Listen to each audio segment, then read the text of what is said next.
कैसे हैं आप सभी। जैसा कि आप सभी जानते हैं कि इस यूट्यूब चैनल में हम डिस्कस करते हैं बिज़नेस स्टडीज़ सब्जेक्ट के टॉपिक्स, और जो अभी हमारे टॉपिक चल रहे हैं वो क्लास 11 से रिलेटेड चल रहे हैं। तो आज फिर हम एक नए टॉपिक के साथ आए हैं जो कि है changing role of public sector. आइए इसके बारे में अच्छे से डिस्कस करते हैं और जानते हैं। So let's start the video. आज का हमारा टॉपिक है changing role of public sector. जैसा कि इसके प्रीवियस वीडियो में हम पब्लिक सेक्टर प्राइवेट सेक्टर के बारे में डिटेल में डिस्कशन कर चुके हैं। आज देखते हैं कि पब्लिक सेक्टर का क्या रोल है, वो इंडिपेंडेंस के पहले कैसा था, अब कैसा है। इसके बारे में हम आज के इस वीडियो में डिस्कस करने वाले हैं। देखिए, the public sector is comprised of various organisations that are owned and managed by the government. These organizations may be partially और completely owned by the central और स्टेट गवर्नमेंट्स। जैसा कि हम प्रीवियस वीडियो में भी डिस्कस कर चुके हैं कि पब्लिक सेक्टर के अंदर वो कंपनीज या ऑर्गेनाइजेशंस आते हैं जिनको गवर्नमेंट के द्वारा चलाया जाता है, जिनकी ऑनरशिप गवर्नमेंट के पास होती है और पूरा मैनेजमेंट भी गवर्नमेंट उनका देखती है।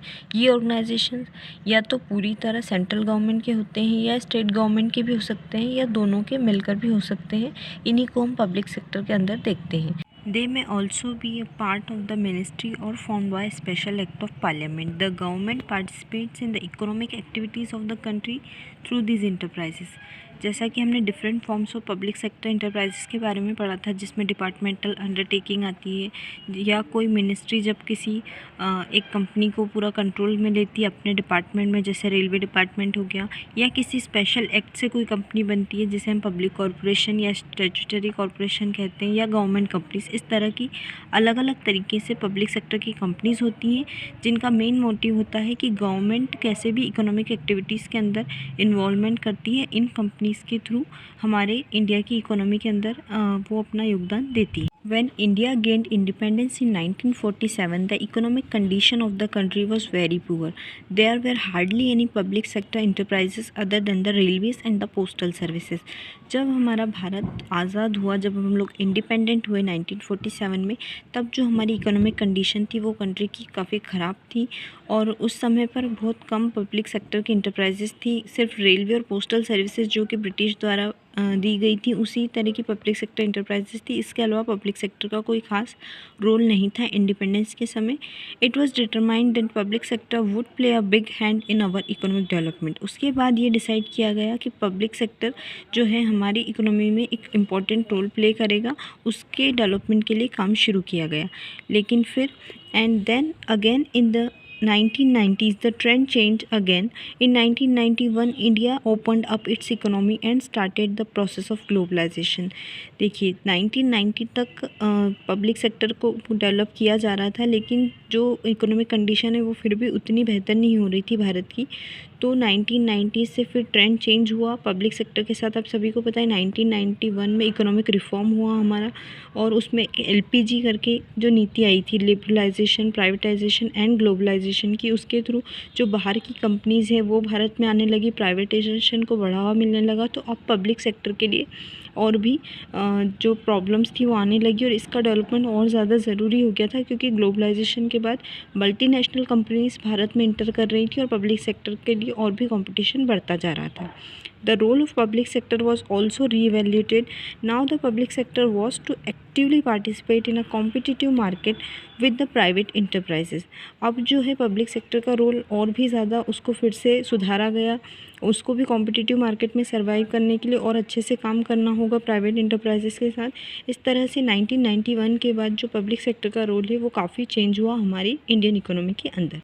देखिए, जैसा हमने पढ़ा कि पब्लिक सेक्टर का एक बहुत ही इम्पॉर्टेंट रोल था हमारे pre independence and post independence era में भी, और अभी भी है पब्लिक सेक्टर का एक इम्पॉर्टेंट रोल हमारी इंडियन इकोनॉमी में। जैसे कि स्टार्टिंग में हमारे 5 ईयर प्लान्स जो थे, second and third 5 year plans, वो भी पब्लिक सेक्टर के डेवलपमेंट से ही रिलेटेड थे। उसके बाद 1991 में जो LPG पॉलिसी आई है, जो प्राइवेटाइजेशन और ग्लोबलाइजेशन इंक्रीज़ हुआ, उसके बाद पब्लिक सेक्टर का क्या कुछ रोल चेंज हुआ, क्या इंपॉर्टेंस है पब्लिक सेक्टर की, उसी के बारे में हम डिस्कस करते हैं। तो फर्स्ट है infrastructure development. Public sector infrastructure को डेवलप करने में एक बहुत ही इंपॉर्टेंट रोल प्ले करती हैं। पब्लिक सेक्टर की जो सारी इंटरप्राइजेस होती हैं, जो गवर्नमेंट कंपनीज़ होती हैं, उनके बारे में पढ़ेंगे। Infrastructure development is a necessity for industrialization in every country. In a newly independent country like our India, with the emerging economy, it is not suitable for private enterprises to invest huge capitals into infrastructure projects. देखिए, जो हमारी India country है, जो कि एक emerging economy थी उस समय इंडिपेंडेंस के समय, तब एक प्राइवेट कंपनीज़ के लिए ये बहुत बुरा था या बहुत ही मुश्किल था कि वो ह्यूज इंफ्रास्ट्रक्चर प्रोजेक्ट्स में कुछ इन्वेस्ट कर पाएँ, क्योंकि ये बहुत हैवी कैपिटल के साथ स्टार्ट करने होते थे इंफ्रास्ट्रक्चर प्रोजेक्ट्स। और इंडस्ट्रियलाइजेशन के लिए ज़रूरी है कि कंट्री का इंफ्रास्ट्रक्चर डेवलपमेंट हो, रोड, सड़कें, ट्रांसपोर्ट, कम्युनिकेशन, ये सारी फैसिलिटीज़ डेवलप हो। तो इसके लिए प्राइवेट सेक्टर जो था वो तैयार नहीं था। Then so this responsibility falls to the public sector. For example, all the rail, road and air transport projects were carried out by public sector undertakings in the post independence era. फिर ये responsibility लेता है हमारा public sector. उस समय पे जो government companies थी उनमें गवर्नमेंट ने कैपिटल इन्वेस्ट किया, लार्ज स्केल पर ये इंफ्रास्ट्रक्चर डेवलपमेंट का काम स्टार्ट किया गया है। सारी रेल, रोड, एयर ट्रांसपोर्ट सभी प्रोजेक्ट्स को गवर्नमेंट ने अपने हाथों में लिया और उस तरह से जो पब्लिक अंडरटेकिंग्स थी उनके द्वारा इंफ्रास्ट्रक्चर डेवलपमेंट का काम शुरू किया गया हमारे पोस्ट इंडिपेंडेंस इरा में। तो इस तरह से पब्लिक सेक्टर का एक बहुत इंपॉर्टेंट रोल है इंफ्रास्ट्रक्चर डेवलपमेंट में। अब अगला पॉइंट आता है हमारा regional balance. Private sector companies tend to focus on industrial areas. This results in the backward areas and the smaller towns and villages to be excluded from economic growth, but the government can ensure that growth happens throughout the country in a balanced manner. Public sector set up units and factories in backward areas, being employment opportunities and economic development to such areas. देखिए, जो regional balance होता है या economic balance जो हमारा बोल सकते हैं कि सभी जो हमारे बैकवर्ड एरियाज़ हैं या थोड़े डेवलप्ड एरियाज़ हैं तब सब तक जो एम्प्लॉयमेंट अपॉर्चुनिटीज़ है या डेवलपमेंट फैसिलिटीज़ है वो सब पहुंचनी चाहिए। ये कौन इंश्योर करता है? हमारा पब्लिक सेक्टर, जो कंपनीज़ गवर्नमेंट के द्वारा चलाई जाती हैं। क्योंकि जो प्राइवेट सेक्टर होता है वो कहीं ना कहीं इंडस्ट्रियल ग्रोथ पे ही काम करता है और जो पहले से डेवलप्ड एरियाज़ होंगे वहीं पर ये लोग इंडस्ट्री सेटअप करते हैं, अपनी कैपिटल लगाते हैं। तो इसमें जो एम्प्लॉयमेंट अपॉर्चुनिटीज़ है वो भी कम होती हैं और कहीं ना कहीं जो स्मॉलर विलेज, टाउन्स हैं या बैकवर्ड एरियाज़ है वो इस ग्रोथ से, इकोनॉमिक डेवलपमेंट से इससे बाहर हो जाते हैं, वो उनकी ग्रोथ नहीं हो पाती है। तब पब्लिक सेक्टर की जो यूनिट्स होती हैं वो इस तरह के इलाकों में होती हैं या फैक्ट्रीज़ को बैकवर्ड एरियाज़ में सेटअप किया जाता है, जिससे वहाँ के जो लोग हैं उन्हें भी एम्प्लॉयमेंट अपॉर्चुनिटी मिलती है, उस प्रॉपर एरिया का डेवलपमेंट भी होता है। जैसा आपने देखा होगा कि जो रोड बनते थे पहले गाँव में, तो वहीं के लोगों को उसमें रोज़गार दिया जाता था, जिससे कि उन लोगों का भी डेवलपमेंट होता था। इस तरह से एक इकोनॉमिक स्टेबिलिटी लाई जाती है हमारी पब्लिक सेक्टर की जो इंटरप्राइजेस होती हैं उनके द्वारा। अब थर्ड पॉइंट आता है हमारा check on the concentration of economic power. जैसा कि अभी हमने इकोनॉमिक स्टेबिलिटी की बात की थी कि सभी को एम्प्लॉयमेंट अपॉर्चुनिटीज़ मिलना, उसी तरह से जो इकोनॉमिक पावर है उसका कहीं कंसंट्रेशन तो नहीं हो रहा है। मतलब जो अमीर है वही अमीर होते जा रहे हैं, गरीब और गरीब होता जा रहा है। इस तरह की जो चीज़ें हैं उन पर भी प्रॉपर चेक का काम हमारी पब्लिक सेक्टर कंपनीज करती हैं। कैसे, आइए पढ़ते हैं। When in private sector sometimes the wealth gets concentrated in few hands, this may lead to monopolistic tendencies and concentration of economic power. The public sector helps keep this in check. The income generated by public enterprise is shared by large number of employees and also the public at large. This helps in restoring the economic equality. देखिए, जो private sector होता है उसमें जो companies होती हैं, जो private individuals company start करते हैं, उनमें ये मुमकिन है कि जो वेल्थ होगी वो एक ही या कुछ हाथों में ही होगी। कैसे कि जो बड़े बड़े इंडस्ट्रियलिस्ट, उद्योगपति जो होते हैं वो लोग कंपनी स्टार्ट करते हैं, इंडस्ट्रीज़ बनाते हैं, फिर उनमें से वही लोग बार बार कैपिटल लगाते हैं। या जो इकोनॉमिक पावर है मतलब कहीं ना कहीं वो कंसनट्रेटेड होता है, मोनोपोली जैसी कंडीशंस आ जाती है हमारी इकोनॉमी में। इट मीन्स एक ही व्यक्ति के द्वारा पूरा मार्केट पे कंट्रोल कर लिया जाता है। लेकिन जो पब्लिक सेक्टर की जो कंपनीज़ होती हैं, जो गवर्नमेंट के द्वारा चलाई जाती हैं, इनसे क्या होता है कि जो इनकम है ये लोगों में बराबर इनका डिवीज़न होता है, क्योंकि ये बहुत सारे लोगों को एम्प्लॉयमेंट अपॉर्चुनिटीज़ देती हैं, जिससे लोगों में भी जो वेल्थ, इनकम, जो इंडस्ट्री या फैक्ट्री जो कमाई कर रही है उसका हिस्सा लोगों तक भी पहुँचता है, उन्हें भी उनका जो लिविंग स्टैंडर्ड है वो भी थोड़ा सुधार होता है उसमें। इस तरह से ये इकोनॉमिक पावर के कंसंट्रेशन पर भी एक प्रॉपर चेक का काम करती है हमारी पब्लिक सेक्टर की कंपनीज। अब अगला पॉइंट आता है हमारा इकोनॉमीज ऑफ स्केल। इसके बारे में पढ़ते हैं। In places where setting up of large scale industries with huge capital outlay is required, the public sector has to step in to take advantage of economies of scale. देखिए, अब जो private sector होता है, जैसा हमने पहले भी पढ़ा था कि जहाँ ह्यूज कैपिटल होती है, बहुत ज़्यादा कैपिटल की ज़रूरत है, उस जगह पर प्राइवेट सेक्टर इंटरप्राइजेस रिस्क नहीं लेना चाहते हैं, वो उसमें इन्वॉल्वमेंट उनका नहीं देखा जाता है। जहाँ पर ऐसी जगह है जहाँ पर लार्ज स्केल इंडस्ट्रीज़ खोलनी है या कुछ बड़े पैमाने पर काम करना है, तब हमारी पब्लिक सेक्टर की जो इंडस्ट्रीज़ हैं या कंपनीज़ है वो सामने आती हैं, क्योंकि इनमें जो पूरा इनको फाइनेंस करती है हमारी गवर्नमेंट, तो वो इतनी कैपिटल लगा सकती हैं और उस तरह का जो लार्ज स्केल ऑपरेशन है वो पब्लिक सेक्टर इंटरप्राइज के द्वारा चलाया जाता है। Some of the large scale industries established by the public sector includes electric power plants, natural gas, petroleum and the telephone sectors. A larger base was required to function these units economically. It was only possible through government resources and mass manufacturing.